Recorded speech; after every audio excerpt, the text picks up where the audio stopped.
जय सीताराम, जय राधे श्याम। भगवान के प्रिय भक्तों, पुराणों में ज्ञान को सरल भाषा में समझाया गया है। जो कम से कम बुद्धि का व्यक्ति है, जैसे हम लोग हैं, तो सरल से सरल भाषा में हम लोग समझ जाते हैं। और एक जगह श्री रामचरितमानस में श्री वाल्मीकि जी से भगवान पूछते हैं, भगवान राम जब वनवास समय था, कि आप मेरे रहने के लिए कोई जगह बता दीजिए, मैं कहाँ रहूँ वन में। वाल्मीकि जी कहते हैं, कोई ऐसी जगह बता दीजिए जहां आप ना हो। तो भगवान सोचते हैं कहीं ये रहस्य खुल ना जाए कि मैं भगवान हूँ, क्योंकि भगवान ने गुप्त अवतार लिया है। भगवान मनुष्य रूप में है, गुप्त अवतार है, छुपा हुआ अवतार है। तो यहाँ पर वाल्मीकि जी कहते हैं, कोई ऐसी जगह बता दीजिए कि जहाँ आप ना हो। तब भगवान बात को वहीं की वहीं घुमा देते हैं और कहते हैं, ऋषिवर जिसे आप बड़ा कह दें, संसार में वही बड़ा है।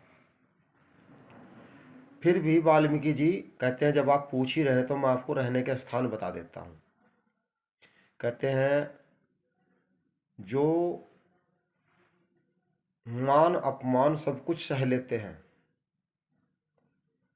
और जो मिल जाए उसी में संतुष्ट रहते हैं, आप उनके मन के अंदर रहिए। और जो गुणों को आपका और वो गुणों को अपना समझते हैं और अतिथि का सत्कार करते हैं, आप उनके मन के अंदर रहिए। जिनके आपके नाम पर जिन्हें पूरा भरोसा है और पहले आपको प्रसाद देते हैं, आपको भोजन प्रसाद कराते हैं, फिर बाद में अपने आप करते हैं। और भगवान वाल्मीकि जी ने जो है उन्हें रहने के स्थान बताए। आप स्वयं गोस्वामी तुलसीदास कृत रामायण में पढ़ सकते हैं। तो यहाँ पर बाद में वाल्मीकि जी कहते हैं कि पंचवटी नाम का स्थान है, आप वहाँ, बहुत सुंदर जगह है, आप वहाँ निवास स्थान बनाइए अपना। भगवान के प्रिय भक्तों, जो ऋषि मुनि हैं, भगवान भी उनकी वाणी सुनते हैं, जबकि भगवान के पास तो पूरा ज्ञान है, वेदों का ज्ञान है, पुराणों का ज्ञान है। लेकिन भगवान भी उनके श्रीमुख से सुनते हैं। कभी किसी से ये नहीं कहते कि मैं तो जानता हूँ, मुझे क्या सुना रहे आप, नहीं।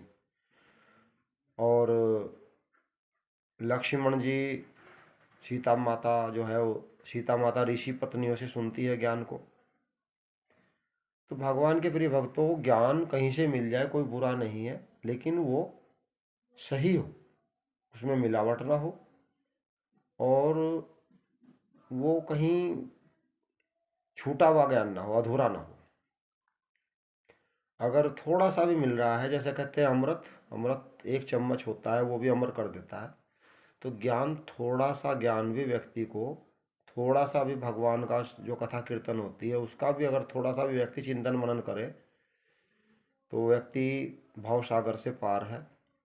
आज हम लोग सुबह गीता का सार सुन रहे थे, तो भगवान कहते हैं कि क्या लाए थे जो खो गया, क्या आपने पैदा किया था जो नष्ट हो गया। तुम्हारा कर्म में अधिकार है, फल में तुम्हारा अधिकार नहीं है। और व्यक्ति का जो है मन ही उसका मित्र है, मन ही उसका शत्रु है।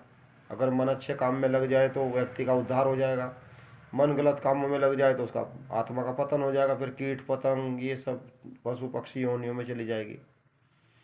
तो भगवान के प्रिय भक्तों, जब हम लोग भगवान की शरण में रहते हैं, भगवान के विषय में कुछ सुनते हैं, तो हमारा मन बड़ा प्रसन्न होता है और हम सोचते हैं, हे भगवान, आपकी बहुत बहुत कृपा, आपका बहुत बहुत धन्यवाद जो आपने हमें इस लायक समझा। जीवन में कहाँ व्यक्ति कब कुसंगति में पड़ जाए इसका उसे भी पता नहीं लगता, और कहाँ कब सद सुसंगति में आ जाए ये उसका उसे पता लग जाता है। सुसंगति ऐसे है जैसे कोई अमृत की धारा हो, और कुसंगति कैसे है, कुसंगति ऐसे है जैसे कोई विष का प्याला हो।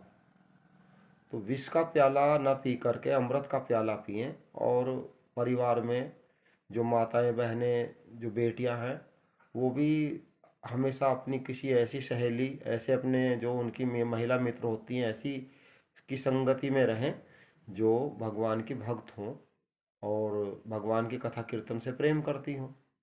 जो पुरुष वर्ग है, बेटा है, बेटी है, पुरुष वर्ग हैं जो बेटा है और भाई हैं जो हमारे पिता समान है या हमारी आयु के हैं, उन्हें भी सबको ऐसे लोगों की संगति करनी चाहिए जो भगवान के विषय में कुछ जानते हों, अथवा भगवान की कथा कीर्तन से प्रेम करते हों, अथवा भगवान के मंदिर जाते हों, और या फिर भगवान का गुणगान सुनते हों। क्योंकि सोई गुण ज्ञान ने सोई सुंदर शरीरा नर्तन उपाई भजहि रघुवीरा। भगवान के प्रिय भक्तों, 2024 की आपको बहुत बहुत हार्दिक शुभकामनाएं। 9 वर्ष आपका मंगलमय हो, आपके जीवन में अपार खुशियाँ आए और आपका जीवन जो है धन धान्य से भरपूर रहे, और सदा आप ऐसे ही धार्मिक कार्यों में लगे रहें, और गौ माता का भी आप विशेष ध्यान रखें। जय सीताराम, जय राधे श्याम, जय गौ माता, जय गोपाल। चैनल को सब्सक्राइब अवश्य करें।